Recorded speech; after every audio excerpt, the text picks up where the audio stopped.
আবার এসে গেছি আরেকটা নতুন ভিডিও নিয়ে। এটা আমরা অরুণাচল সিরিজের শেষ ভিডিও বলতে পারো। তো অরুণাচলে তাওয়াংয়ের চারপাশে ঘুরে দেখবার মতন 5-6টা মাস্ট ভিজিটেড প্লেস আছে। তার মধ্যে হচ্ছে এটা একটা। এটা হচ্ছে ষষ্ঠ দলাই লামার জন্মস্থান। তো আজ আমরা এসে গেছি সেই পবিত্র স্থানে। এখানে ওনার জন্ম হিস্ট্রি কিছু লেখা আছে। এখানে এসে তার সারাউন্ডিংসটা ঠিক এরকম টাইপের দেখতে। একটা বিশাল বড় প্রেয়ার হুইল আছে, বিশাল বড় খোলা জায়গা উঠোন মতন, আর প্রেয়ার ফ্ল্যাগে ভর্তি জায়গাটা। তো জায়গাটা খুবই সুদিং, মনকে শান্ত করার জন্য, মনে শান্তি নিয়ে আসার জন্য জায়গাটা খুবই আরামদায়ক। আর চারপাশ তো প্রকৃতি যেন ঝাঁপিয়ে পড়েছে তার ডালপালা নিয়ে।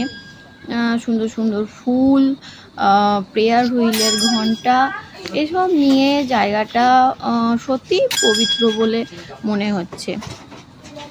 তো এই জায়গায় আমরা আজকে এসেছি। আমরা ঘুরে দেখব পবিত্র দলাই লামার, ষষ্ঠ দলাই লামার জন্মস্থান কীরকম দেখতে হয়। তো চারপাশে এরকম ফুলে ফুলে ভর্তি। তো সুদীপ্ত এবার ওই সিঁড়ি দিয়ে আমাদের ওপরে উঠতে হবে। ওখানেই রয়েছে ওনার জন্মবৃত্তান্ত। তো এখানে আমরা এসে ঘুরে দেখছি, এমন সময় একজন ধর্মগুরু এলেন এবং উনি আমাদের এখানকার যে হিস্ট্রি রয়েছে সেটা বুঝিয়ে বললেন। আপনারা নিজেরাই শুনে নিন ওনার নিজস্ব মুখের ভাষায়, জওয়ানিতে এখানকার যে হিস্ট্রি রয়েছে সেটা ওই ধর্মগুরুর থেকেই আপনারা শুনে নিন।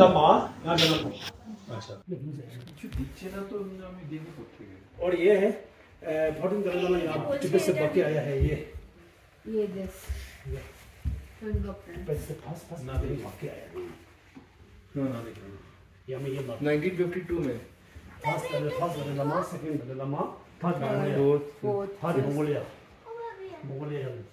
तिब्बत मंगोलिया तिब्बत 6 यहाँ आया, 7 8 ना 8 पूरा 14 तक तिब्बत जन्म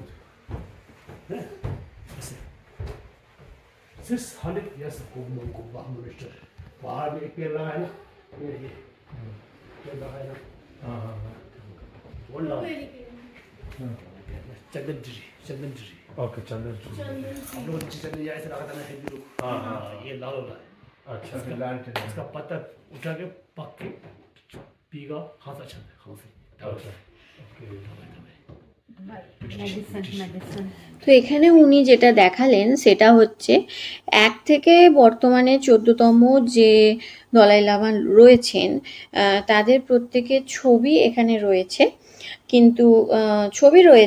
কিন্তু এই স্থানে বিশেষত ষষ্ঠ দলাই লামার যেহেতু জন্মস্থান, তাই ওনার বাবা মা এবং ওনার যে হোলি ফুট মার্কস রয়েছেন, হাতের ছাপ রয়েছে, এগুলো সমস্ত এখানে রয়েছে এবং ওনার জন্ম বৃত্তান্ত বা ইতিহাস যা কিছু রয়েছে সেগুলোই উনি বলার চেষ্টা করছিলেন। তো আমরা এবার এখান থেকে দেখে বেরিয়ে যাব। এবার আমরা ভিজিট করব তাওয়াং মনাস্ট্রি। তো তার চারপাশটা কীরকম দেখতে, মনাস্ট্রিটা কীরকম দেখতে, সেটাই আমরা দেখব এখন। তো ইতিমধ্যে একটা দুঃসংবাদ রয়েছে, আমার সমস্ত ভিডিওগুলো নষ্ট হয়ে যাওয়ায় আমি ভিডিও এখানে কিছু দিতে পারলাম না। ছবির মাধ্যমেই যতটা সম্ভব তোমাদের বোঝাবার চেষ্টা করলাম। তোমরা একটু আন্ডারস্ট্যান্ড করে নিও প্লিজ। তাওয়াং মনাস্ট্রি থেকে চারপাশটা দেখতে এরকম ঠিক লাগে। হলুদ চালাগুলো খুবই অ্যাট্রাকটিভ। সমস্ত মনাস্ট্রির যেরকম ফুলের সমারোহ থাকে এটাও তার বাইরে নয়, এখানেও অনেক ফুলের সমারোহ রয়েছে এবং ফুলে ফুলে ঢাকা এই মনাস্ট্রির থেকে বাইরেটা এরকম দেখতে। আর এই হচ্ছে মনাস্ট্রির রূপ। এখানে অনেক ছোট ছোট লামারা তিব্বতী শিক্ষা নিচ্ছে। এই সময় এদের প্রেয়ার চলছিল। তো এইটা হচ্ছে মনাস্ট্রি। মনাস্ট্রির গায়ে অনেক সুন্দর সুন্দর ওয়াল পেন্টিং রয়েছে। আর এখানে যে বুদ্ধ মূর্তিটা রয়েছে সেটা একটু অন্যরকম অন্যান্য মনাস্ট্রির থেকে। বুদ্ধ মূর্তিটার একটা আলাদাই চার্ম আছে, এর দিকে অনেকক্ষণ শান্তিভাবে তাকিয়ে থাকা যায়। আর এখানকার ওয়াল পেন্টিংগুলো অসাধারণ, রঙগুলোর বৈচিত্র্য এত সুন্দর, ভীষণ ভিভিড কালার, খুব ভালো লাগে। আর চালচিত্রগুলো এরকম, সিঁড়ি দিয়েও উপরে উঠলে এরকম বারান্দা দেখা যায়। আর এখান থেকে বুদ্ধ মূর্তিটা ঠিক এরকম দেখতে লাগে। এই মনাস্ট্রির সঙ্গে একটা সুন্দর মিউজিয়ামও আছে, আমরা গিয়েছিলাম সেই মিউজিয়াম দেখতে, এবং সেখানে অনেক কিছু পুরনো আমলের বিভিন্ন বস্ত্র, বিভিন্ন মুখোশ, বিভিন্ন পাত্র, পয়সা, তখনকার দিনের কাঁসর, ঘণ্টা, পানপাত্র, হাতির দাঁত, এই সমস্ত কিছু কীরকম দেখতে ছিল, তখনকার পোশাক আশাক কীরকম ছিল, ঢাল, তলোয়ার, কাঁসর, ঘণ্টা, তখনকার পেন্টিং, স্টোন পেন্টিং, অসাধারণ সমস্ত বন্দুক, এই সমস্ত কিছু এই মিউজিয়ামটার মধ্যে উপস্থাপন করা আছে। এখান থেকে পুরনো দিনের লাইফস্টাইল কীরকম ছিল সেটা অনেকটা দেখা যায়, এবং আমরা তো দেখে বেশ অবাকই হয়েছি, সমস্ত জিনিসপত্রগুলো কীভাবে ইউজ করতো, আর এরকম এত ভারী জিনিস ভাবা যায় না। এখান থেকে বেরিয়ে আমরা যখন বেরোচ্ছি তো এর সাথে একটা স্কুলও রয়েছে। আর এই মনাস্ট্রির বাইরে থেকে ওই দূরে জায়েন্ট বুদ্ধ স্ট্যাচুটা দেখা যায়। আজকের শেষ ডেস্টিনেশন হচ্ছে জায়েন্ট বুদ্ধ স্ট্যাচু। তো আমরা এসে পৌঁছেছি সেই জায়গায়। এই জায়েন্ট বুদ্ধ স্ট্যাচুটা প্রায় কয়েকশো মিটার উঁচু। এটা বাইরে থেকে দেখতে ঠিক এরকম। এই মূর্তির পাদদেশে একটা দরজা আছে যেখান দিয়ে এর ভিতরে প্রবেশ করা যায়।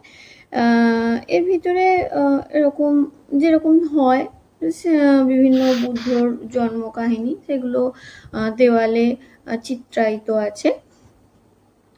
আর এই মূর্তির বাইরে থেকে দেখলে চারপাশটা এরকম লাগে, ফ্ল্যাগগুলো উঠছে, চারপাশের পরিবেশটা খুবই সুন্দর। এখান থেকে আমরা আজকে শেষ ডেস্টিনেশন ওয়ার মেমোরিয়ালে যাব। পরন্ত বিকেলে আমরা এসে পৌঁছলাম ওয়ার মেমোরিয়ালে। ওয়ার মেমোরিয়ালে এই বিকেলবেলা একটা শো হয়, যেখানে 1962 সালে ভারত আর চীনের মধ্যে যে যুদ্ধ হয়েছিল, কেন হয়েছিল, কীভাবে অরুণাচলের সৃষ্টি হয়, সেই সমস্ত বৃত্তান্ত নিয়ে একটা টেলিকাস্ট দেখায়। তো এটা দেখা আমাদের ভারতীয় হিসেবে খুবই জরুরি, অনেক কিছু জানা যায় এখান থেকে, তোমরা প্লিজ এটা দেখো। পরবর্তী এপিসোডে আমি এই ওয়ার মেমোরিয়ালের এই ভিডিওটা বিস্তৃতভাবে দেখাবো। ততক্ষণের জন্য টাটা। একটা লাইক করে দিও।